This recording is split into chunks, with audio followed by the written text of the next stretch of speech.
Good morning everyone. एक बार फिर से आप जुड़ चुके हैं इंडियन हिस्ट्री चैनल के साथ, जिसमें हमने पढ़ना स्टार्ट किया था मेडिवल इंडिया, मध्यकालीन भारत। और मध्यकालीन भारत की हमने स्टार्टिंग में आपको बताया कि क्यों भारत को जो है मध्यकालीन भारत को हम एक नए पोर्शन से जोड़ते हैं। हमने देखा कि किस प्रकार जो है अरब जो कंट्रियां थी, आपकी अरब कंटिनेंट थे, वहां पर हमें देखने को मिला कि जो है इस्लाम धर्म का उदय हुआ होगा। किस प्रकार 100 वर्षों के अंदर जो है इस्लाम धर्म को फैला होगा। और वहीं इस्लाम धर्म वाले व्यक्ति ही जो अरबवासी थे वो भारत के साथ व्यापार किया करते थे।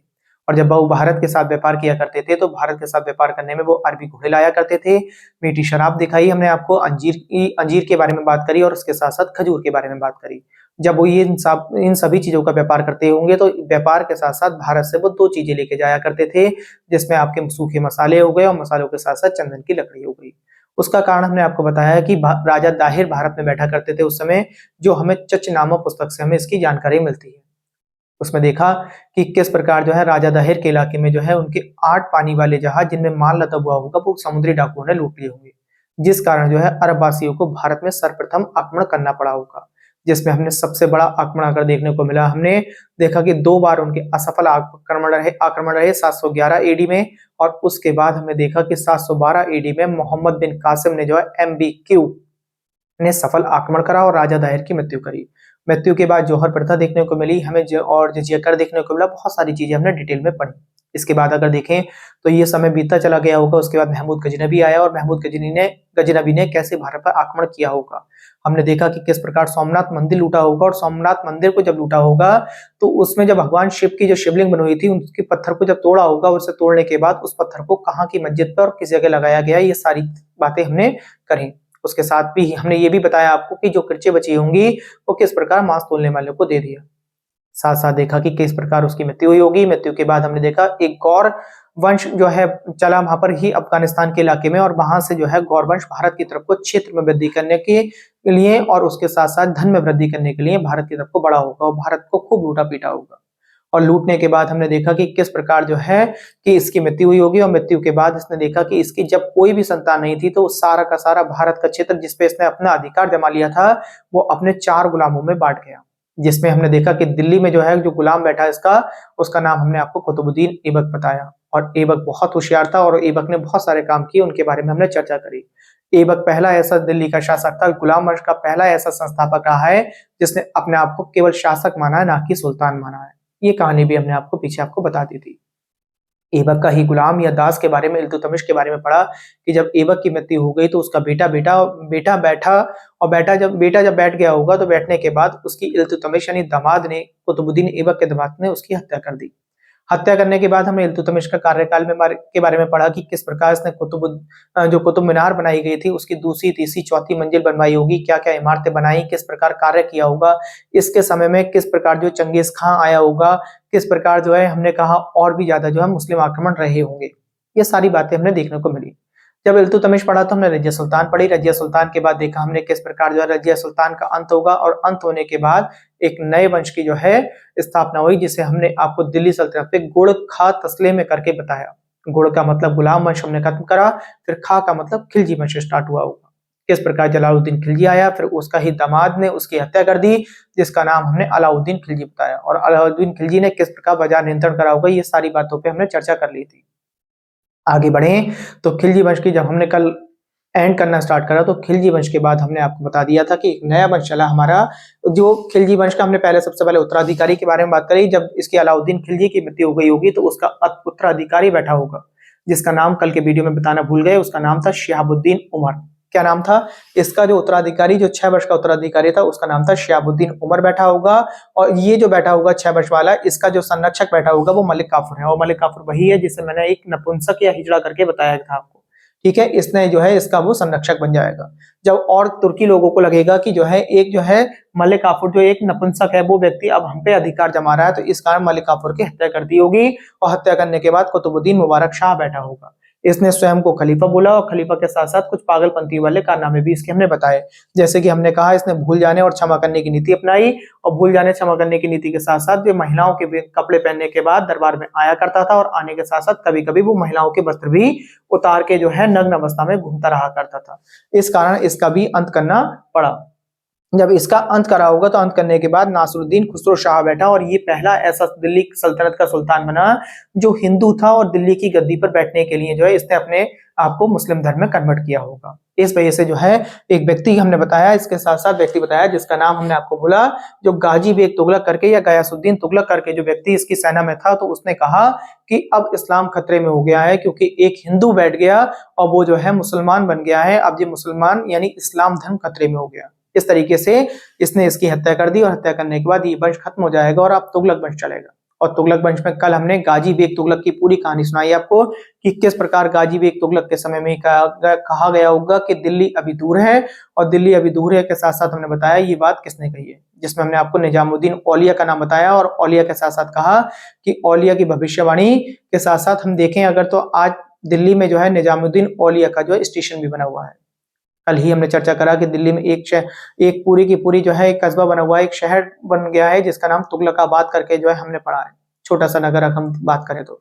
ये सारी बातें हमने कल के वीडियो में कर ली थी। आज बात करेंगे इसके बेटे के बारे में। इसके बेटे के बारे में अगर चर्चा करें तो बेटा है इसका, जिसके बारे में हमने आपको कल भी बता दिया था। इसके बेटे का नाम था जूना खां। जूना खां को उलूग खां कहते हैं, और उलूग खां के साथ साथ अगर बात करें आज जब ये सुल्तान बन जाएगा तो इसका नाम हो जाएगा मोहम्मद बिन तुगलक। क्या नाम हो जाएगा? मोहम्मद बिन तुगलक। इसके बारे में पढ़ना स्टार्ट करेंगे, कहानी को थोड़ा सा डिटेल में समझेंगे। क्यों? क्योंकि ये दिल्ली सल्तनत का सबसे पढ़ा लिखा की बात करें सबसे समझदार जो है एक सुल्तान आके बैठेगा, बट ये भाग्य से बहुत कमजोर था और भाग्य से कमजोर होने की वजह से इसने जितनी भी जो है दिल्ली में काम करने की कोशिश की होगी वो सारे के सारे असफल रहे। ठीक, तो इसका हमने क्या क्या नाम पढ़ना है? सबसे पहले हमने कहा इसका नाम जो था बचपन का जो नाम था वो जूना खां इसका नाम था। जूना खां को ही एक उपाधि दी गई थी उलूग खां की। उलूग खां की उपाधि के साथ साथ अगर हम बात करें जूना खां हो गया, ठीक, जूना खां के साथ साथ उलूग खां के साथ साथ हम कह सकते हैं मोहम्मद बिन तुगलक करके भी इसका नाम पढ़ने को मिलेगा हमें, मोहम्मद बिन तुगलक। देखिए पहले इसकी कुछ कार्य देखते हैं और कार्य के बाद देखेंगे कि इसकी जो योजनाएं थी, जो इसने सही योजनाएं करने की कोशिश करी मगर वो योजनाएं विफल हो गई, क्या कारण रहा होगा? देखिए इसके पिता के बारे में अगर बात करें तो वो 1320 से 1325 तक बैठे, 5 वर्ष तक का कार्यकाल रहा, क्योंकि 1320 में जाके खिलजी वंश का अंत हो गया और 1320 से 1325 तक इसके पिता बैठे होंगे और 1325 से ही बैठेगा और 1325 से लेकर 1351 तक इसका जो है समय पीरियड रहेगा। ठीक है, इसकी बात करेंगे। काम बहुत सारे करने की कोशिश करेगा मगर असफल रहेगा। सबसे पहले अगर बात करें तो यह एक ऐसा पहला व्यक्ति था जिसने योग्यता के आधार पर लोगों को काम दिया। ठीक है, तो सबसे पहला काम आपको याद करना है कि हमारे सर ने बताया था योग्यता के आधार पर, योग्यता के आधार पर कार्य। देखिए योग्यता के आधार पर कार्य का मतलब क्या हो गया? इसका अर्थ ये हो गया कि चाहे हिंदू हो, चाहे मुस्लिम हो, चाहे तुर्की हो या गैर तुर्क हो, जिसकी जो योग्यता होगी उसके अनुसार इसने क्या करा? कार्य कराना स्टार्ट करा, उनसे उन्हें कार्य देना स्टार्ट करा। जब इसके दरबार में हमने देखी कि हिंदू लोग भी आ गए तो हिंदू लोगों के जो होली हो गई, दीपावली हो गई, दशहरा हो गया, रक्षाबंधन हो गया, इस तरीके से जो भी त्योहार मनाए जाते होंगे तो इसने हिंदू त्योहारों में भी भाग लिया। तो आपसे ये पूछा जा सकता है कि दिल्ली सल्तनत पर ऐसा कौन सा सुल्तान आया जिसने जो है योग्यता के आधार पर काम दिया? तो आप बताएंगे किसने काम दिया है? मोहम्मद बिन तुगलक ने कार्य किया है योग्यता के आधार पर लोगों को काम बांटने का। उसके साथ साथ आपसे यही क्वेश्चन पूछा जाएगा कि हिंदू त्योहारों में, अभी मैंने जब आपसे देखो यहीं से क्वेश्चन जुड़ गया, योग्यता के आधार पर तो हिंदू भी आ गए, और जब हिंदू आ गए तो हिंदू इसके जब डिपार्टमेंट में कार्य कर रहे होंगे तो हिंदू त्योहार भी मनाएंगे, तो इसलिए इसने क्या करा होगा? हिंदू त्योहारों में भी भाग लिया। तो हिंदू त्योहारों में भाग लेने वाला पहला मुस्लिम सुल्तान कौन था? आप बता देंगे मोहम्मद बिन तुगलक था। हिंदू त्योहार में भाग लिया करके आप इस तरीके से याद कर लें। ठीक है, एक बात आपको ये याद हो जाएगी, कहानी एक दूसरे से जोड़ते हैं तभी चीजें याद होती हैं। देखिए मैंने अभी आपसे क्या कहा, ये बहुत पढ़ा लिखा था, बहुत ज्ञानी था। कैसे आइडिया लगा मैं? क्योंकि इसे मैथ्स का ज्ञान था, साइंस का ज्ञान का, नक्षत्र का ज्ञान था, इसे सभी चीजों का ज्ञान रखने वाला व्यक्ति था ये। इससे पहले इतना इंटेलिजेंट कोई नहीं आया। मैथ हो गया, साइंस हो गया, आपका साइंस हो गया, साइंस के साथ साथ अगर मैं कहूँ नक्षत्र हो गए, इन सभी का ज्ञान था। और ज्ञान होने की वजह से ये दिल्ली सल्तनत में कार्य करने की कोशिश करेगा। जितनी भी योजनाएं करेगा, करना तो बहुत अच्छा चाहेगा मगर योजनाएं क्या होंगी इसकी धीरे धीरे विफल हो जाएंगी। जैसे कि एक कार्य और बताऊं, इसने देखा कि सबसे पहले कि इसके पिता ने जो कार्य किया है, मैंने कल के वीडियो में बताया था कि कृषि पर उन्होंने बहुत सोचा, सिंचाई व्यवस्था पर, जैसे नहरें और कुएं बनवाए उन्होंने। ठीक है, जिसकी हम गाजी बेग तुगलक की बात कर रहे हैं, गयासुद्दीन तुगलक, ठीक, यानी तुगलक वंश में सबसे पहले नहरों पर और कुओं पर काम किया गया। तो इसने क्या करा, इसने सोचा कि जब कृषि तो होती है तो कृषि में कभी कभी क्या होते हैं, लोगों को ज्ञान नहीं होता, और लोगों को ज्ञान नहीं होता तो सही प्रकार कृषि नहीं कर पाते वो। जैसे कि हमने देखा है कि अभी पीछे हम जब रेडियो सुना करते थे तो रेडियो में हम देखा करते थे कि वहां पर ना कृषियों के लिए बीजों के बारे में बताया जाया करता था, फसलों के समय के बारे में बताया जाया करता था। इसीलिए इसने क्या करा, कृषि के लिए एक जो है विभाग बनवाया, एक जो है डिपार्टमेंट बनवाया, जिसे दीवाने को ही कहा गया। ठीक है, तो कृषि पर कार्य करने वाला जो है, देखो इसीलिए सबसे ज्यादा वंश जो माना गया है तुगलक वंश माना गया है, क्योंकि पिता ने नहरें और कुएं बनवाए और इसने क्या करा, कृषि पर कार्य करने के लिए दीवाने को ही बनवाया, कृषि पर कार्य करा और उसके लिए क्या बनाया, दीवाने को ही। और दीवाने को ही क्या है, तो आप बता देंगे कि एक ऐसी संस्था थी या ऐसा एक विभाग था जो कृषि पर चर्चा करके लोगों को समझाया करता था कि किस प्रकार कौन सी फसल कौन से समय में की जानी चाहिए और इन फसलों का कब कब क्या उपयोग होगा। अब बार बार मैंने आपको बोला कि इसने योजनाएं तो बहुत चलाई मगर दुर्भाग्यशाली रही। अब जैसे कि मैं आपसे बात करूं, इसने सबसे पहले देखा कि मेरे पिता ने क्या करे, नहरें और कुएं खुदवाए, और उसके बाद मैंने क्या करा, कृषि के लिए जो है ये कार्य भी करवा दिया, कृषि के लिए लोगों को जो है सूचना देने का एक प्रबंध करवा दिया। अब क्यों ना मैं जो है कृषि वालों पर ही जो है कर में वृद्धि कर दूं। अब इसके सामने एक सबसे पहली चुनौती ये आई कि अगर मैं सभी पे समान कर की जो है वृद्धि करूंगा तो क्या होगा, कोई तो छोटी फसल वाला होगा और कोई बहुत अमीर फसल वाला है, तो सब पे समान तो नहीं हो पाएगी। इसलिए क्या करा, इसने कहा कि जो दो आपकी भूमि है, दो आपकी भूमि का अर्थ क्या होता है, दो नदियों के बीच, और दो नदियों के बीच में जो होगा तो वहां पे जमीन कैसी होगी, खूब अच्छी नमी पाई जाएगी, उसमें पानी खूब मिलेगा, सिंचाई की व्यवस्था बहुत अच्छी होगी वहां पर। तो दो नदियों के बीच की जो भूमि थी वहां पर इसने क्या करा, कर वृद्धि कर दी। तो पहला इसका जो है कार्य अगर हम बात करें तो इसने कार्य में देखो, पहला कार्य, कार्य नंबर 1, इसने क्या करा, दो आप में कर वृद्धि। अब दो आप में कर वृद्धि करी होगी तो कैसे समझ सकते हैं इसे, देखिए समझिए ध्यान से। इसने कहा दो नदियों के बीच की जो भूमि है वहां पे सिंचाई बहुत अच्छी होती है, और सिंचाई अच्छी होने की वजह से अब एक काम करेंगे, वहां पर कर वृद्धि कर देते हैं, उनसे टैक्स ज्यादा लो, और उनसे टैक्स ज्यादा लोगे तो क्या होगा, टैक्स ज्यादा होगा तो सेना बहुत अच्छी होगी, राजा के पास पैसा होगा, और राजा के पास पैसा होगा, सेना अच्छी होगी, तो दूसरे लोग आक्रमण नहीं कर पाएंगे उस पर। मगर हुआ क्या, दो आप में वृद्धि तो कर दी, और इसी समय क्या हुआ, 7 वर्ष का सूखा पड़ गया, 7 वर्ष सूखा हो गया। देखिए 1 वर्ष तक झेल सकते हो, 2 वर्ष तक झेल सकते हो, 3 वर्ष तक झेल सकते हो, 7 वर्ष तक तो बहुत हो गया। और 7 वर्षों तक जब सूखा पड़ गया होगा तो लोगों ने क्या करा, जितनी भी फसल उगाने की कोशिश करते थे, थोड़ी बहुत फसल होके निकलती थी, और थोड़ी बहुत होने के बाद क्या करते थे, वो उनके घर के लिए दें या वो सारा का सारा टैक्स में दे दें, कर में दे दें। तो लोगों ने सोचा कि बोले इससे बढ़िया तो ऐसा है कि हम फसलें करें ही ना, भाई हम करने के बाद भी मेहनत करेंगे, वो भी सारा का सारा धन कौन ले जाएंगे, वहां की जो है सेना आएगी और सेना मार पीट के हमसे छीन के ले जाएगी। इससे बढ़िया जब हम करेंगे ही नहीं तो हम अपनी मेहनत से भी बचेंगे, और हम कह देंगे जब हमने फसल की नहीं है तो हम कहां से जो है क्या दे दें। तो इस तरीके से जो है जनता ने क्या करा, यहाँ पर इन्हें पागलपंथी में भी बोला कि जो है ये सबसे बड़ा पागल सुल्तान हमें मिल गया, नंबर 1 कहानी देखने को मिली। और जब सुल्तान को मालूम पड़ा कि बोले कि सूखा पड़ गया, सूखे के कारण जो है लोगों ने फसलें नहीं करी, तब उसे बहुत पछतावा हुआ इस बात पर। उसने कहा तुमने मुझे पहले क्यों नहीं बताया। और जब तक बहुत ज्यादा मतलब जो है समय निकल चुका था और इसकी छवि बहुत ज्यादा धूमिल हो चुकी थी। तो पहला कारण आपको दो आब में कर वृद्धि की अगर बात आ जाए तो किसे बताएंगे आप, मोहम्मद बिन तुगलक, जिसे हम उलूग खां या जूना खां के नाम से भी जानते हैं। एक बात आपको ये याद हो गई होगी।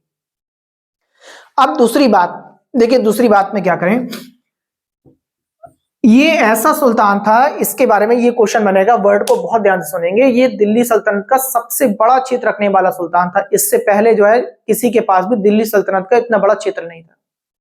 सारा का सारा जिसने क्षेत्र धीरे धीरे जीतना स्टार्ट कर दिया था। तो दिल्ली सल्तनत का सबसे बड़ा क्षेत्र था। मैं आपको ऐसा कर लिख देता हूं, दिल्ली सल्तनत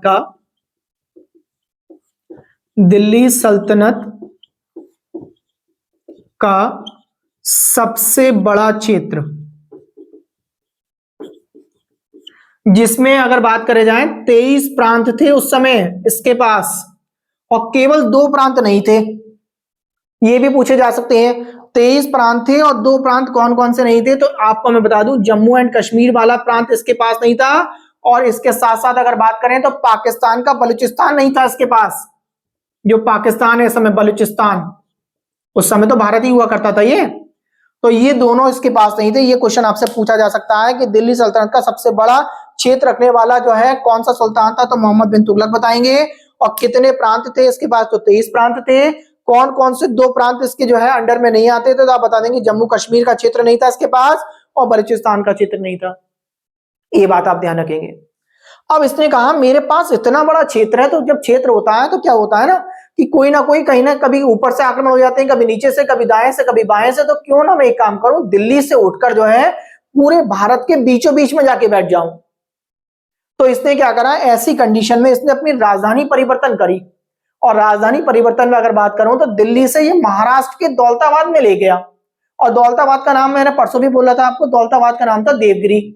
क्या नाम था, देवगिरी। तो इसने तीसरा काम जो करा है, आपको मैं तीसरा काम इस तरीके से यहां पे बता देता हूं, क्या करा, राजधानी परिवर्तन करी, राजधानी परिवर्तन।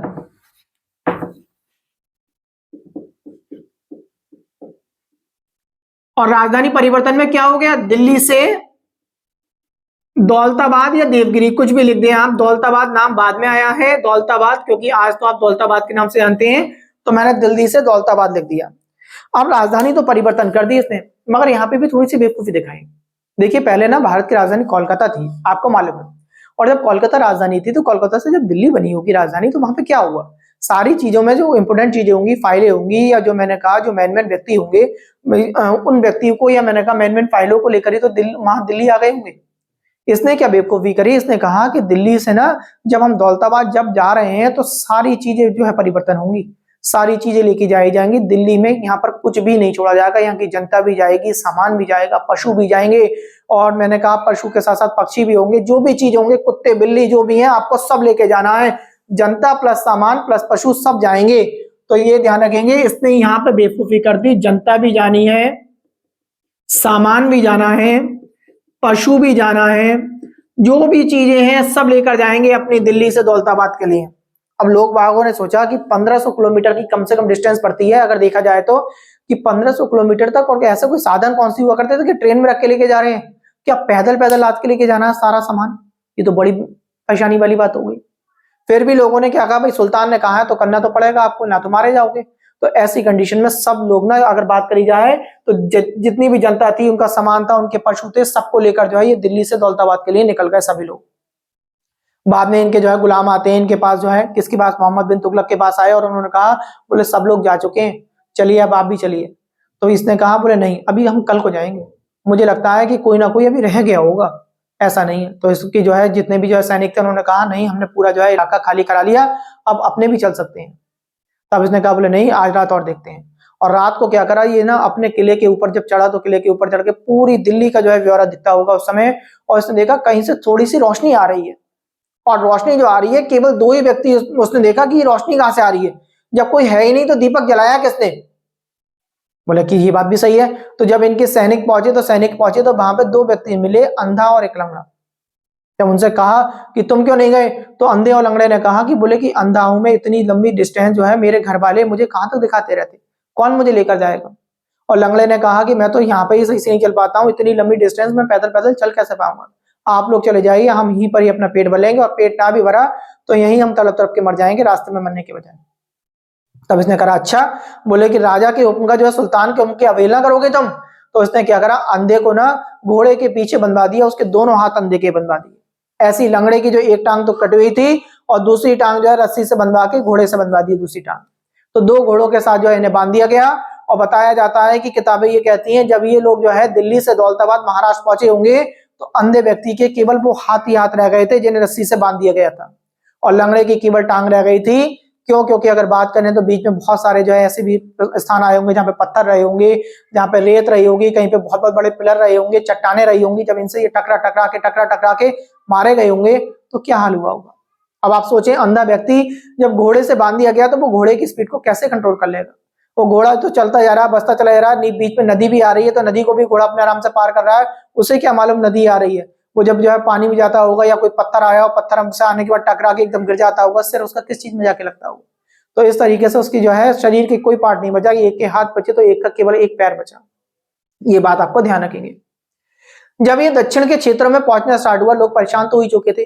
अब देखो सोचने वाली बात यह है कि जब लोग अपना सबको छोड़ के दूसरी जगह शिफ्ट हो रहे हैं, तो टैक्स तो राजा को दे नहीं पाएंगे, तो एक तो टैक्स ही नहीं मिलेगा, इससे सबसे पहली परेशानी तो ये भी आएगी। तो तीसरा कारण टैक्स का बनता हुआ आ रहा है अब यहाँ पर, क्योंकि राजा के पास पैसे की कमी हो जाएगी।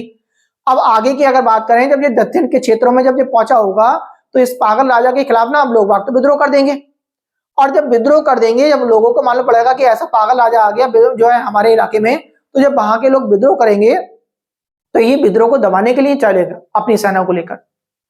और जब ये विद्रोह को दबाने के लिए पहुंचेगा, अगर आपको मैं बता दूं, दक्षिण भारत में अगर बात करें, दक्षिण भारत में विद्रोह हो जाएगा, और जब विद्रोह होगा तो ये सेना को लेके चला गया, मगर विद्रोह हो रहा है, जहां पे विद्रोह हो रहा है वहां के बारे में पता भी तो कर लो पहले। और जब पता चला है इससे थोड़ा बहुत, जब आधी रास्ता में चला गया और जब उसके बिल्कुल पास पहुंचने लगा दक्षिण भारत में, तो देखा इसने कि वहां पे पता चला कि प्लेग की जानकारी मिली इसे, कि प्लेग बीमारी फैली हुई है, और प्लेग बीमारी फैली हुई है तो आधी जनता तो ना, आधी प्रजा तो इसकी प्लेग से ही मर गई, आधी सेना मारी गई। अब इसने लगा, बोले कि बताइए यहाँ पे विद्रोह भी हो रहे हैं, मेरी सेना भी मारी गई, मेरे जो है लोग भी दुखी हो गए, टैक्स भी मुझे मिल नहीं रहा है, अब मैंने गलती कर दी। अब इसने दोबारा से सुबह को आदेश निकाल दिया कि चलिए अब हमें दोबारा से दिल्ली जाना है। तो एक बेवकूफी फिर कर दी इसने, तो पहले दिल्ली से दौलताबाद, फिर दौलताबाद से फिर दिल्ली पहुंच गए। ठीक है, तो इस कारण जो है हम अगर बात करें तो एक विद्रोह और बढ़ जाएगा, पुनः वापस हो गया, दिल्ली लौट गया। ठीक है, रास्ते में फिर से लोग मारे जाएंगे। भाई खाने को कुछ जितना था तो पहले तो वो आते ही समय खत्म कर लिया, अब यहाँ पे हम सही से टिक नहीं पाए, अब दोबारा से हमें तुम वापस लेके जा रही हो, तो राजा को वो टैक्स भी कहां से दे देंगे, और टैक्स के देने के साथ साथ वो खुद भी क्या खा लेंगे। तो ये कहानी हमने आपको पढ़नी, तो तीन मैंने आपको क्या कारण बता दिए, दो आप में कर वृद्धि बता दी, और आज हमने बता दिया कि दिल्ली सल्तनत का क्षेत्र बहुत बड़ा था, 23 प्रांत थे, जम्मू कश्मीर बलूचिस्तान नहीं था, इस वजह से राजधानी परिवर्तन करनी पड़ी होगी। ठीक है, राजस्थान राजधानी परिवर्तन का कारण मैं आपको बता चुका। आगे की बात करेंगे, सेना मारी गई, सारी बातें बता दी। अब इसे लगा कि हम लोग तो गरीब हो चुके हैं, हमारी आर्थिक स्थिति बड़ी कमजोर हो चुकी है, टैक्स तो आ नहीं रहा है हमारे पास। तो इसने क्या करा, इसने बोला कि बोले एक काम कर रहा हूं कि अब मेरे पास इतना जो है चीजें नहीं है कि मैं जो है सोने और चांदी की मुद्रा को छपाऊं। तो इसने क्या करी, अब इसने सांकेतिक मुद्रा छपाई है। कौन सी मुद्रा छपाई है, सांकेतिक मुद्रा छपाई इसने, सांकेतिक मुद्रा। वो किसकी छपाई, आपसे ये भी पूछ ले तो आप बता देंगे, तांबे की छपाई है, तांबा की जो है सांकेतिक मुद्रा छपाई। अब उसके बारे में समझे। तीसरा काम इसने करना चाहा, लोगों के लिए करना तो अच्छा चाह रहा है मगर हो बार बार गलत रहा है। अब सांकेतिक मुद्रा जो तांबे की छपाई, इसने कह दिया कि तांबे की मुद्रा जो मैं छपा रहा हूं उसकी भी इक्वलिटी होगी, चांदी की मुद्रा के बराबर ही मानी जाएगी उसे। अब लोगों ने क्या करा, और जिनके पास चांदी के जो है पहले अगर कोई मुद्रा थी तो उन्होंने वो चांदी की मुद्रा स्वर्णकारों को दी, और देने के बाद चांदी की मुद्रा तो महंगी थी और उससे तांबा हो गया सस्ता, तो उन्होंने क्या करा, एक एक मुद्रा में 10-10 हजार सिक्के छपवाने स्टार्ट कर दिए। स्वर्णकारों के बाद जो चांदी की मुद्रा होगी उसे पिघला पिघला के जो है वो इतने तांबे की मुद्रा में कन्वर्ट करवा के, तांबा खरीद के, और उसकी जो है हजारों की संख्या में जो है बना रहे मुद्राएं। अब लोगों के पास क्या हो गया, लोगों ने जो क्या करा, चांदी तो जो है गलाते चले गए, चांदी को बेचते चले गए, तांबे की मुद्रा, लोग सब धनवान बन गए। अब सब धनवान बन गए, राजा के पास में परेशानी आ गई, क्यों, क्योंकि आर्थिक स्थिति फिर बदल गई। अब इसकी जब पता चली कि जो है कि जो तांबे की मुद्रा जो इन्होंने चलवाई थी वो तो चल नहीं रही है, लोगों की तो खुद की बनी हुई मुद्राएं चल रही है बाजार में। तो ऐसी कंडीशन में उसने क्या करा, उसने कहा कि बोले कि एक काम करो, जो भी जो है ये जितने भी तांबे की जो मुद्रा चल रही है वो वापस कर दो, दरबार में वापस कर दो। अब लोग वापस क्यों करने आएंगे, तो लोगों को कहा गया कि बोले कि जब तुम तांबे का सिक्का दोगे हमें लाकर तो हम तुम्हें उसके बदले चांदी के सिक्के देंगे। अभी तक जो लोग ईमानदार भी थे ना, जिन्होंने चांदी के सिक्कों को गलाकर यानी जो है बेचकर तांबे के सिक्के नहीं बनवाए थे, अब उन्होंने भी बनवा लिए। अब उन्होंने भी कहा, बोले तांबे के सिक्के देके आएंगे, इनके बदले तो हमें बहुत सारे चांदी के सिक्के मिल जाएंगे। तो इस तरीके से अगर देखने की बात करें तो अंतिम दौर पे जाकर क्या हुआ, जो राजकोषीय इसका जो है विभाग रहा होगा, वहां पे तांबा ही तांबा इकट्ठा हो गया, सोना चांदी तो सब खत्म हो गया। तो इस तरीके से इसकी ये भी योजना एक विफल हो गई। 3 योजनाएं समझी आपने, 2 आप समझ लिया, राजधानी परिवर्तन समझ ली, सांकेतिक मुद्रा समझ ली। अब आपसे क्वेश्चन बनता है कि दिल्ली सल्तनत में सबसे पहले सांकेतिक मुद्रा किसने छपाई है, तो आप बता देंगे मोहम्मद बिन तुगलक ने छपाई, और कारण आपको तीनों के तीनों लाइन से समझ में आ गए होंगे। अब इसके आगे एक फिर परेशानी पड़ी। अब इसके आगे परेशानी क्या पड़ी, इसने कहा, बोले कि बताइए कि जो है मैं तो बिल्कुल खाली होता चला जा रहा हूं, अब मैं एक काम करता हूं कि क्यों ना मैं किसी दूसरे देश पर जो है या दूसरे क्षेत्र पर जाके मैं क्या करूं, अपना अधिकार जमा लूं, आक्रमण कर दूं, वहां से टैक्स इकट्ठा करूं। इसने ये सही योजना बनाई। तो सबसे पहले इसने देखा कि कौन सा ऐसा इलाका है कि जहां पे मैं आक्रमण कर दूं, तो इसे दिखाई दिया खुरासान। खुरासान अभियान चलाया इसने। अब यहां पे क्या हुआ, यहां की कहानी भी सुन लीजिए। कहानी से ये सारी चीजें याद होती जा रही हैं आपको, अगर आप ध्यान से सुन रहे हैं तो। खुरासान अभियान जब चलाया होगा इसने, क्यों चलाया इसे, इससे पता चला कि खुरासान में कोई भी राजा नहीं है इस समय, क्यों ना मैं वहां पे आक्रमण कर लूं और वहां की गद्दी पर जाके मैं अपने ही किसी व्यक्ति को बिठा दूं या खुद बैठ जाऊं और वहां पर अपना अधिकार जमा लूंगा, तो खूब टैक्स लूटा जाएगा वहां से। तो इसने क्या करा, वहां पे आक्रमण करने के लिए, खुरासान अभियान के लिए अपनी सेना तैयार करी। और जब सेना तैयार करी, सेना से कहा गया, तो सेना में लोग तैयार करे 3,70,000 सैनिक बताए जाते हैं। जब 3,70,000 सैनिक तैयार हो गए होंगे और युद्ध लड़ने के लिए इन्होंने से कहा गया होगा, तो उन्होंने मना कर दिया। बोले हमारे घर वाले तो वैसे ही परेशान है, हम तो युद्ध लड़ने चले जाएंगे, हमारे घर वालों का क्या होगा, उन्हें रोटी कौन खिलाएगा। तो इसने कहा बात तो तुम्हारी सही है। तो इसने क्या करा, उन सेना के जो जितने भी 3,70,000 लोग थे, उन्हें 1 साल का वेतन एडवांस में दे दिया। और 1 साल का वेतन एडवांस में दे दिया, सेना भी खुश हो गई। सेना में जो 3 लाख सैनिक भर्ती हो गए और युद्ध के लिए वो निकल पड़े। और जैसे युद्ध के लिए निकले होंगे, तैयारी हो गई पूरी, तो पता चला कि वहां पे जो राजगद्दी खाली बैठी हुई थी खुरासान में, अब वहां पे कोई नया राजा बैठ गया और ज्यादा प्रभावशाली ताकतवर राजा बैठ गया है। तो अब इस कारण भी, अब अगर बात करें तो खुरासान अभियान जो है वहां से कैंसिल हो गया। और कैंसिल होने के बाद इनसे कहा गया सेना से कि बोले लाओ जितना भी पैसा हमने आपको दिया था वापस करो। तो उसने मना कर दी, बोले अब पैसा कहां है, वो तो हम सब खा गए। एक बार जब आप किसी को पैसे देते हैं तो वापस मिलता है क्या, मिल तो जाता है, मगर मिलने पर भी कितनी बुराइयां रहती हैं, और ना भी मिलता है, बहुत सारी चीजें आपने देखी है। तो इस तरीके से आप बात करेंगे, 3,70,000 सैनिक पूछे जा सकते हैं। कौन से अभियान में, खुरासान अभियान में। क्या कारण रहा, कारण एक दूसरे से जोड़ ली हमने, ये भी याद हो गया। अब इसे और ज्यादा परेशानी हो गई, अब तो और ज्यादा खाली हो गई है। अब और ज्यादा खाली हो गया, तो इसने सोचा कि अब मुझे कहीं ना कहीं तो आक्रमण करना होगा। अब ये चीन की तरफ आक्रमण करने के लिए पड़ेगा। देखिए जो पहले से चीन वाले लोग तो हमारी तरफ चंगेज खान वगैरह, मंगोली वगैरह हमें देखे आते थे, अब हम उधर को जा रहे हैं, तो कितनी बड़ी परेशानी अभी झेलनी है हमें। अब इसने क्या करा, चीन के क्षेत्र में कुराचिल अभियान चलाएगा ये। ठीक है, तो अगला हो गया इसका कुराचिल अभियान, करके आपको याद कर लेंगे। कुराचिल अभियान, देखिए कुराचिल अभियान की सुनिए।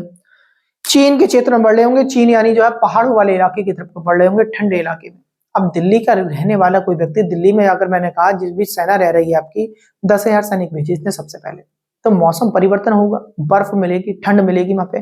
ठीक है, ऐसे ऐसे बर्फीले इलाके मिलेंगे। इन्हें, यहाँ की जनता को क्या मालूम वहां पे कैसे चला जाता है, पैर धस रहे हैं, कौन से जूते होने चाहिए, क्या नहीं होने चाहिए।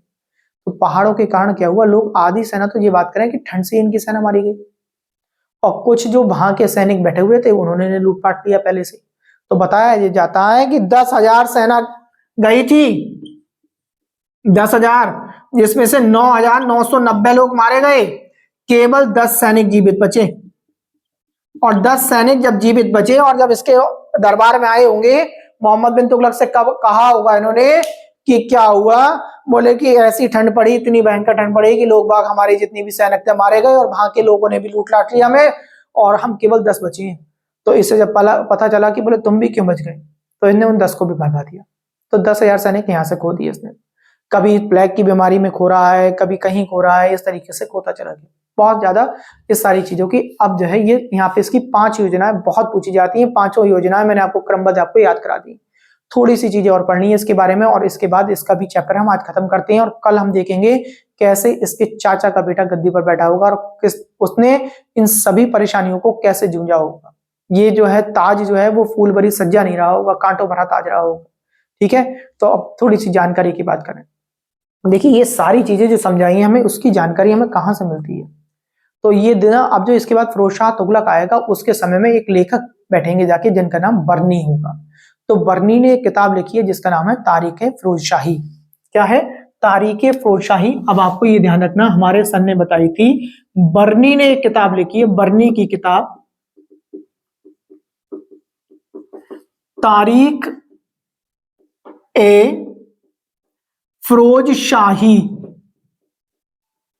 इससे हमें ये जानकारी मिलती है कि जो है ये सारी घटनाएं किसके समय में और कैसे कैसे हुई होंगी और कितनी सेना मारी गई होगी, ये बात हमें ध्यान रखेगी। इसके बाद एक इनके दरबार में एक व्यक्ति और आया, मैं आपको बताऊं।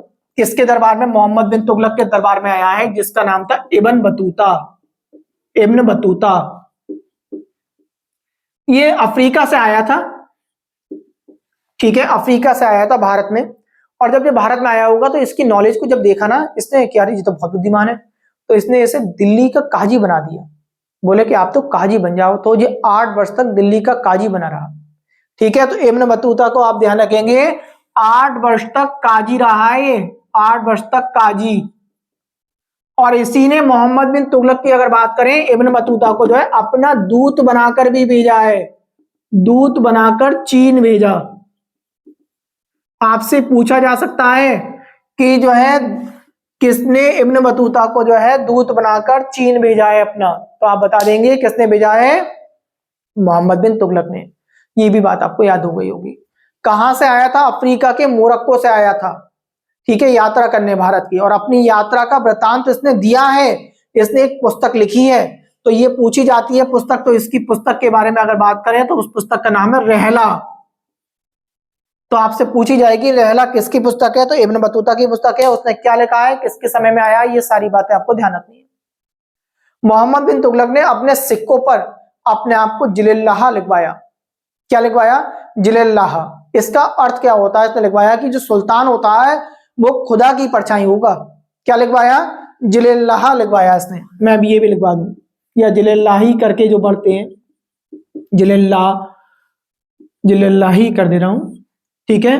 और इसका मतलब है सुल्तान खुदा की परछाई है, सुल्तान खुदा की परछाई है। क्वेश्चन बनेगा आपके लिए कि सुल्तान खुदा की परछाई है, ये किसने अपने सिक्कों पे लिखवाया, तो आप बता देंगे मोहम्मद बिन तुगलक ने लिखवाया है। ठीक है, इसके समय में मैंने आपको बता दिए थे कितने प्रांत थे, 23 प्रांत थे। एक बात आपको ये याद रखनी है, और 23 प्रांत थे, और इसके समय में कितने विद्रोह हुए हैं ये भी पूछे जा सकते हैं। आप ध्यान रखेंगे कुल विद्रोह इसके समय में 34 विद्रोह हुए हैं, जिसपे कुल दक्षिण भारत में 27 बार हुए हैं, दक्षिण भारत से 27 बार हुए हैं, टोटल 34 विद्रोह हुए हैं। ठीक है, और इसका मैंने इलाका बता भी दिया था, जम्मू कश्मीर और बलूचिस्तान इसके क्षेत्र में नहीं आया करता था, ये बात याद रखें। दिल्ली सल्तनत का ये पहला ऐसा सुल्तान था जिसने शरीयत के नियमों से स्वतंत्र करा था सबको। शरीयत के नियम क्या होते हैं, तो शरीयत के नियम अगर आपसे पूछा जाए तो ये कहेंगे कि शासन कार्य को धर्म से अलग रखा है इसने।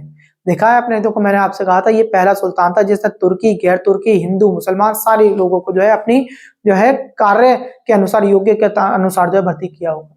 तो शरीयत के नियमों से स्वतंत्र था ये। ठीक है, तो ये पॉइंट भी आपको 11वां पॉइंट करके लिख देते हैं, शरीयत के नियमों से, शरीयत के नियमों से स्वतंत्र।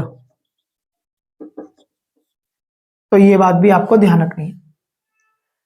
इसके बाद एक दो पॉइंट और बात कर लें।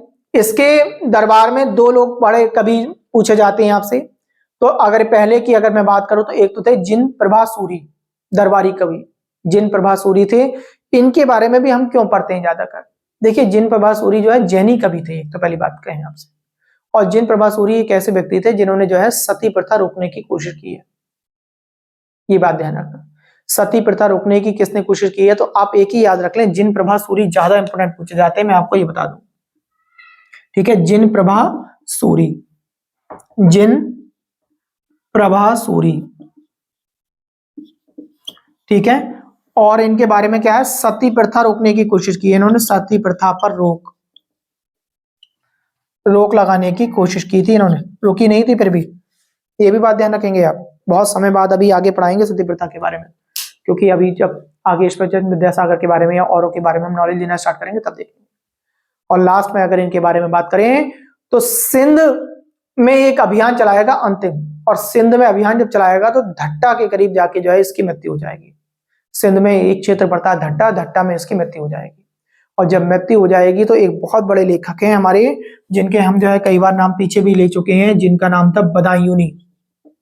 ठीक है, बदायूनी, बदायूनी ने लिखा है किसके बारे में, मोहम्मद बिन तुगलक के बारे में लिखा है, जब इनकी मृत्यु हो गई धट्टा में। उन्होंने लिखा कि राजा को प्रजा से और प्रजा को आज राजा से मुक्ति मिल गई, और इसकी मृत्यु कब हुई है, मार्च 1351 में इसकी मृत्यु हो जाएगी। ठीक है, और मृत्यु होने के बाद इसे कहां दफनाया जाएगा, तुगलकाबाद में ही दफनाया गया है, जो इसके पिता ने जो एक शहर बसाया था तुगलकाबाद, उस महल में इसे दफनाया जाएगा। ये बात आपको ध्यान रखेंगे। ठीक है, तो जहां तक आशा करता हूं आपको ये बात क्लियर हो गई होगी। अंतिम बात फिर मैं बता दूं, मोहम्मद बिन तुगलक ने 5 कार्य करने की कोशिश की, बहुत बड़े कार्य करने की कोशिश करी। सबसे पहला कार्य इन्होंने किया, 2 आब में वृद्धि करी, बट हुआ क्या, 7 साल का सूखा पड़ गया। ठीक है, एक बार समझ लेंगे ध्यान से।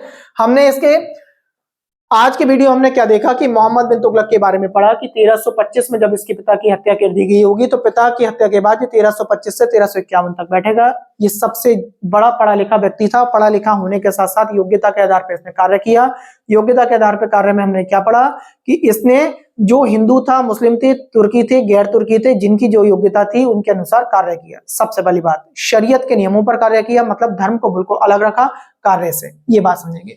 हिंदू त्योहारों में भाग लिया, क्यों? क्योंकि इसके समय में हिंदू लोग जब भर्ती हो गए थे सेना में, या सेना के साथ साथ इसके डिपार्टमेंट में भर्ती हो गए थे, तो इसलिए हिंदू त्योहारों में इसने होली, दीपावली, दशहरा, जो भी त्योहार रहे होंगे उनमें भाग लिया है। मैथ, साइंस, नक्षत्र का इसे सबसे बड़ा ज्ञान था। कृषि पर कार्य किया, क्यों? क्योंकि करना इसे इसलिए पड़ा, इसके पिता ने नहरें और कुएं बनवाए थे, और नहरें कुएं के साथ साथ लोग बाग सिंचाई किया करते थे, कृषि किया करते थे, कृषि से कर मिला करता था। और कर मिलने की वजह से इसने सोचा कि जो लोग कृषि से सही तरीके से वंचित नहीं हो पाते, वंचित रह जाते हैं, उनके लिए दीवाने को ही बनवाया डिपार्टमेंट, जो उन्हें सलाह देगा कब कौन सी कृषि की खेती की जानी होगी।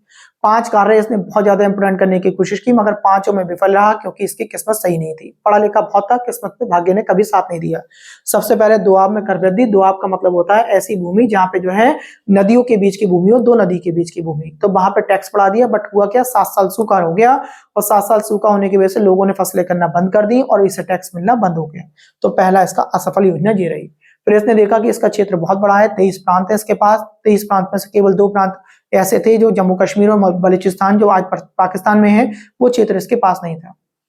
ऐसी कंडीशन में इसने क्या करा, दिल्ली सल्तनत से इसने अपनी राजधानी बदलना चाहा। इसने सोचा कि मैं क्यों ना भारत के बिल्कुल मिड में बैठ जाऊं जाके, तो ये दिल्ली से दौलताबाद चला गया। दिल्ली से दौलताबाद जब गया होगा तो सभी सामान रहे, पशु रहे, व्यक्ति रहे, सबको लेकर गया, जिस वजह से भी इसे बहुत ज्यादा परेशानी हुई वहां पे। क्यों? क्योंकि लोगों ने जब रास्ते में होंगे तो कोई फसल तो करी नहीं, कोई कार्य तो किया नहीं, तो टैक्स कहां से मिलेगा? जब टैक्स नहीं मिला, जी बिल्कुल परेशान हो चुका था। तो तीसरा कार्य किया इसने, क्या करा, सांकेतिक मुद्रा चलवाई। सांकेतिक मुद्रा चलवाई इसने क्या कहा, चांदी और जो है सोने की मुद्रा तो छपा नहीं सकता, क्यों? क्योंकि इसके बाद अब इतना राजकोष रहा नहीं। इसने क्या करा, तांबे की मुद्रा छपवाई, और लोगों के पास जो चांदी की थोड़ी बहुत मुद्रा थी, तो उन्होंने उसे बेच बेच कर हजारों तांबों की मुद्राओं में कन्वर्ट करा लिया, जिस वजह से क्या हुआ, इसकी मुद्रा तो नहीं चल पाई, लोगों ने अपनी मुद्राएं चला दी और एक आर्थिक तंगी फिर आ गई। फिर इसने उस मुद्रा को वापस लेना चाहा, तो लोगों ने क्या करा, चांदी की मुद्रा लेके जाया करते थे, तांबे की देकर जाते थे, और राजकोषीय में क्या हुआ, तांबे की मुद्राएं इकट्ठी हो गई। ये परेशानी इसे देखने को मिली। उसके बाद मैंने कहा, जब इसके पास कुछ नहीं रहा, तो इसने सोचा कि क्यों ना मैं किसी दूसरे क्षेत्र पर आक्रमण कर दूं और वहां से धन दौलत इकट्ठी करूं। तो इसे एक क्षेत्र नजर आया, खुरासान। क्यों? क्योंकि खुरासान की राजगद्दी खाली थी, तो वहां पे इसने अपनी सेना को भेजना चाहा। जब सैनिक इसने इकट्ठे करे, तो लगभग 3,90,000 सैनिक इकट्ठे करे, और सेना ने पहले ही कह दिया, बोले हम युद्ध करने नहीं जाएंगे, क्योंकि हमारा परिवार पहले से भूखा मर रहा है, और हम युद्ध करने चले जाएंगे तो परिवार तो और भूखा रह जाएगा। तो ऐसी कंडीशन में इसने क्या करा, 3,90,000 सैनिकों को पूरा का पूरा 1 साल का वेतन एडवांस में दे दिया। और जब 1 साल का वेतन इसने एडवांस में दे दिया होगा 3,70,000 सैनिकों को, और जब ये सैनिक सेना लेकर निकले होंगे आगे युद्ध के लिए, तो पता चला कि खुरासान पर कोई एक उससे भी ज्यादा ताकतवर राजा आकर बैठ गया है, जिस वजह से ये अभियान नहीं हो पाया। और जब सेना से पैसा मांगा गया, तो सेना ने पैसे को मना कर दी। ये बात पढ़ ली। फिर हमने देखा कि ये आगे बढ़ा चीन के क्षेत्र में। जो लोग हम पे आक्रमण करने आते थे, अब हम उस पर आक्रमण करने के लिए बढ़े। और जब चीन के क्षेत्र में बड़े होंगे, तो जब सेना की 10,000 की टुकड़ी एक सेना गई, तो 10,000 में से आधी सेना, तो हम बात करें कि बीच में मारी चली गई। क्यों? क्योंकि ठंडे ठंडे प्रदेशों में गई। दिल्ली में रहने वाली सेना जब पहाड़ों पर पहुंचेगी, वहां पे तो उन्हें क्या मालूम कि पहाड़ों पर कैसे चला जाता है, बर्फ में धंस गई, मर गई आधी से ज्यादा। और जो सैनिक बचे, उनमें से भी जो है वहां के जो लोकल सैनिक रहे होंगे चीन के, कुराचिल के, उन्होंने उन्हें मार खाया। मार खाने का मतलब है लूट लिया, लूटने के बाद बंदी बना लिया। केवल 10 सैनिक वापस लौटे, और वापस लौटे तो जब इन्होंने उसे पैगाम सुनाया मोहम्मद बिन तुगलक को कि सारी सेना मारी गई, 9,990, केवल 10 हम जो है बचे हैं, तो उन्हें भी 10 को इसने मरवा दिया। ठीक है, ये कहानी हमने पढ़ ली। इसके बाद हमने बता दिया इसकी जानकारी कहाँ से मिलती है, ये सारी बातें हमने पढ़ ली। और अंत में देखा, जब इसकी जो है, इसने अभियान, जो इसकी मृत्यु हुई होगी, मृत्यु होने के बाद मृत्यु के बारे में हमने बताया कि सिंध में इसने अभियान, अंतिम अभियान था इसका, और धट्टा में इसकी मृत्यु हो गई। और मृत्यु के बाद बदायूं ने लिखा कि आज प्रजा को राजा से, और राजा को प्रजा से जो है छुटकारा मिल गया, मुक्ति मिल गई। ये बात आपको समझ में आ गई होगी। आज की वीडियो में केवल इतना ही। कल बात करेंगे कि अब इसकी मृत्यु के बाद इसके चाचा रज्जब का बेटा फिरोज शाह तुगलक गद्दी पर बैठा, और उसे क्या क्या परेशानियां का सामना करना पड़ा। आज की वीडियो में केवल इतना ही। नमस्कार, धन्यवाद।